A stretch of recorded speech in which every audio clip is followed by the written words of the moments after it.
Hamas Israel যুদ্ধবিরতি আলোচনার সঙ্গে যুক্ত এক ফিলিস্তিনি কর্মকর্তা বিবিসিকে জানিয়েছেন, গাজা যুদ্ধ বন্ধ করতে নতুন প্রস্তাব পেশ করেছে কাতার এবং মিশরের মধ্যস্থতাকারীরা। নতুন এই প্রস্তাবে 5 থেকে 7 বছরের স্থায়ী যুদ্ধবিরতির উল্লেখ রয়েছে বলে জানিয়েছেন ওই কর্মকর্তা।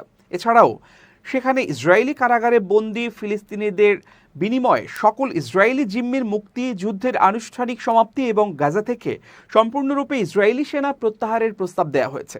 সম্প্রতি হামাসের পক্ষ থেকে যুদ্ধ বন্ধের একটি প্রস্তাব খারিজ করে দেওয়ার পর নতুন করে প্রস্তাব পেশ করল মিশর ও কাতার। এই প্রস্তাবের বিষয়ে আলোচনা করতে হামাসের একজন ঊর্ধ্বতন নেতা কায়রোতে গিয়েছিলেন বলেও জানিয়েছেন ওই কর্মকর্তা। তবে এখন পর্যন্ত নতুন প্রস্তাবের বিষয়ে কোনো প্রতিক্রিয়া দেয়নি ইসরায়েল।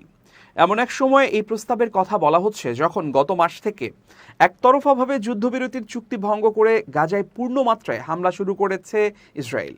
যদিও উভয় পক্ষই একে অন্যকে দায়ী করেছে, তবে বাস্তবতা হচ্ছে গত 18 মার্চ পুনরায় ইসরায়েলের হামলা শুরুর পর নতুন করে প্রায় 2000 ফিলিস্তিনি নিহত হয়েছেন।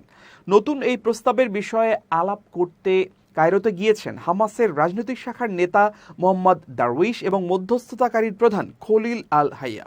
এদিকে শনিবার ইসরায়েলের প্রধানমন্ত্রী বেনিয়ামিন নেতানিয়াহু বলেছেন, হামাসকে নিঃশেষ করার আগ পর্যন্ত যুদ্ধ বন্ধ করবেন না তিনি। এর মাধ্যমে তিনি সকল জিম্মিকে মুক্ত করার অঙ্গীকার করেছেন। জিম্মিদের মুক্তির আগে ইসরায়েলকে যুদ্ধ বন্ধ করতে হবে শর্ত দিয়েছে হামাস। ফিলিস্তিনের ওই কর্মকর্তা জানিয়েছেন, ফিলিস্তিন সরকারের কাছে গাজার ক্ষমতা হস্তান্তরের জন্য প্রস্তুত হামাস। তারা এক্ষেত্রে জাতীয় এবং আঞ্চলিক যে কারো সঙ্গে চুক্তি করতেও প্রস্তুত রয়েছে। ওই কর্মকর্তা বলেছেন, পশ্চিম তীরের প্যালেস্টাইন অথরিটি পিএ অথবা অন্য কোনো নতুন কর্তৃপক্ষের কাছে তারা ক্ষমতা হস্তান্তর করবে। 2007 সাল থেকে গাজা শাসন করছে হামাস। তখন থেকেই হামাসের বিকল্প হিসেবে গাজায় পিএ এর সম্ভাবনাকে উড়িয়ে দিয়েছে ইসরায়েল। গাজার স্বাস্থ্য মন্ত্রণালয়ের বরাত দিয়ে তুর্কি বার্তা সংস্থা আনাদোলু জানিয়েছে, গাজা উপত্যকায় গত 24 ঘন্টায় ইসরায়েলি হামলায় কমপক্ষে আরও 39 জন ফিলিস্তিনি নিহত হয়েছেন, যার ফলে 2023 সালের অক্টোবর থেকে ইসরায়েলের গণহত্যামূলক আগ্রাসনে ভূখণ্ডটিতে মোট মৃতের সংখ্যা বেড়ে দাঁড়িয়েছে 51,240 জনে।